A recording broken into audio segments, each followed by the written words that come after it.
ও আমার উম্মতেরা, তোমরা যে রান্নাঘরে যে আগুন দিয়ে রান্না করো, তোমরা কি ভেবেছো জাহান্নামের আগুন ওই রান্নাঘরের আগুনের মতো না? আপনারা কিচেনে যে রান্না করেন, রান্নাঘরের আগুন আর জাহান্নামের আগুন তো একই না? কিচেনের রান্নাঘরের আগুন আর জাহান্নামের আগুন এক না? একরকম? বিশ্বনবী বলেন জুজউন মিন সাবঈনা জুজআন মিন হাররি জাহান্নাম। জাহান্নামের আগুন দুনিয়ার আগুনের চেয়ে কমপক্ষে 70 গুণ বেশি তেজওয়ালা। জাহান্নামের আগুনকে আল্লাহ নাম দিয়েছেন নারুল্লাহ। এটা আল্লাহর আগুন, নারুল্লাহিল মুকাদা আল্লাতী তাত্তালিউ আলাল আফইদা, যেটা কলিজার মধ্যে যে ধরে যায়। দুনিয়ার আগুন হাতে লাগলে হাত জ্বলে, পায়ে লাগলে পা জ্বলে। জাহান্নামের আগুন দেহের যেই জায়গায় লাগুক না কেন, সাথে সাথে কলিজাটা জ্বলে ছাই হয়ে যাবে। নারুল্লাহিল মুকাদা আল্লাতী তাত্তালিউ আলাল আফইদা। জাহান্নামের আগুন গায়ে লাগলে আপনার কলিজা পুড়ে ছাই হয়ে যাবে। ওই জাহান্নামে আমরা যেতে চাই? আমরা তো সবাই মিলে নাশিদ গাইলাম, জান্নাতে আমরা একা যাব না, সবাই মিলে যাব। ওই জাহান্নাম থেকেও সবাই মিলে বাঁচার দরকার আছে না নাই? কি ভয়ঙ্কর শাস্তির বর্ণনা যে বিশ্বনবী দিয়েছেন, এত বিস্তর আলোচনার সুযোগ আমার নাই। আমি শুধু সবচেয়ে হালকা পাতলা, দ্য লাইট পানিশমেন্ট, সবচেয়ে হালকা শাস্তি কি হবে এটা বলবো। বিশ্বনবী বলেন ইন্না আহওয়ানা আহলিন নারি আযাবান ইয়াউমাল কিয়ামাতি লারাজুলুন তুদাউ ফি আখমাসি কদামাইহি জামরাতান ইয়াগলি মিনহুমা দিমাগু। জাহান্নামের সবচেয়ে হালকা আযাব কি হবে শোনো। সবচেয়ে ভারী না হালকা? সবাই বলুন, জাহান্নামের সবচেয়ে কঠিন আযাব না হালকা?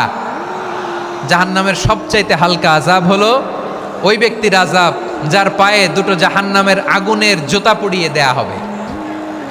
ওই আগুনের উত্তাপে তার মাথার মগজগুলো ভাতের মারের মতো টপ টপ টপ টপ করে বেয়ে বেয়ে পড়বে। নাউজুবিল্লাহ পড়বেন না? জাহান্নামের ভেতরে লক্ষ লক্ষ কোটি কোটি কাফির মুশরিককে দেওয়ার পরেও জাহান্নাম বলবে হালমিম মাজিদ, আরো আছে নাকি, আরো দাও।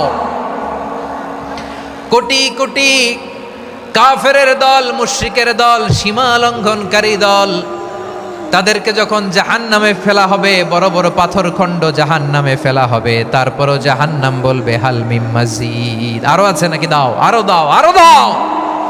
আমার ক্ষুধা নিবারণ হয় নাই। জাহান্নামে তো উত্তপ্ত হবে, জ্বলন্ত হবে, ভয়ঙ্কর হবে। জাহান্নামের এক অংশ আরেক অংশকে খেয়ে ফেলবে। আল্লাহু আকবার। ফেরেশতারাও টালমাটাল হয়ে যাবে। জাহান্নামের রক্ষী ফেরেশতারা কি করবে তারা নিজেরাও বুঝতে পারবে না। কোটি কোটি মুশরিক কাফেরদেরকে জাহান্নামে নিক্ষেপ করার পরেও জাহান্নাম ঠান্ডা হবে না, শান্ত হবে না, বলবে হালমিম মাজিদ, আরো আছে নাকি, আরো দাও। তখন আল্লাহ তাআলার কুদরতি পা জাহান্নামের ভেতরে ঢুকিয়ে দিবেন। সুবহানাল্লাহ পড়তে পারলেন না মজা করে? কোনো কিছুতেই যখন জাহান্নামকে শান্ত করা যায় না, আল্লাহ তাআলা তার কুদরতি পা জাহান্নামে ঢুকিয়ে দিবেন। দেওয়ার সাথে সাথে জাহান্নাম থেকে আওয়াজ আসবে কত কত বিইজ্জাতিকা ওয়া বিকদরিক, আল্লাহ বিইজ্জাতিকা ওয়া বিকারামিক, আল্লাহ আপনার ইজ্জতের কসম, যথেষ্ট হয়েছে, এনাফ এনাফ, আর লাগবে না। সুবহানাল্লাহ বলেন। ওই ভয়ঙ্কর জাহান্নামে আমরা যেতে চাই কেউ? আমরা সব সময় ওই জাহান্নাম থেকে আল্লাহর কাছে পানাহা চাই। আওয়াজ করে বলেন ঠিক কিনা? বিশ্বনবী সব সময় আল্লাহর কাছে আল্লাহর জান্নাত চাইতেন, আল্লাহর জাহান্নাম থেকে পানাহা চাইতেন। তিনি বলতেন আল্লাহুম্মা ইন্না নাসআলুকাল জান্নাতা ওয়া নাউযু বিকা মিনান নার।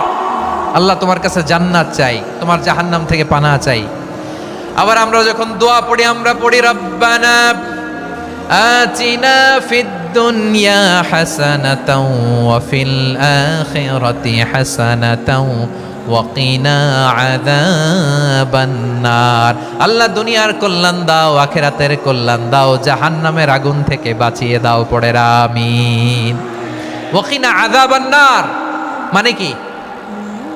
আল্লাহ তুমি আমাদেরকে বাঁচাও আগুনের শাস্তি থেকে। এটা বিশ্বনবীর সবচাইতে প্রিয় দোয়া ছিল।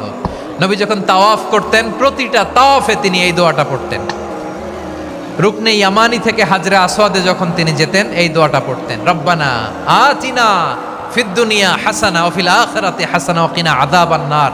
আল্লাহ দুনিয়ার কল্যাণ দাও, আখিরাতের কল্যাণ দাও। আল্লাহ জাহান্নামের আগুনের শাস্তি থেকে তুমি আমাদেরকে বাঁচাও। আওয়াজ করে সবাই পড়ুন আমিন। সে পথে ইসলাম ছুটে আয়।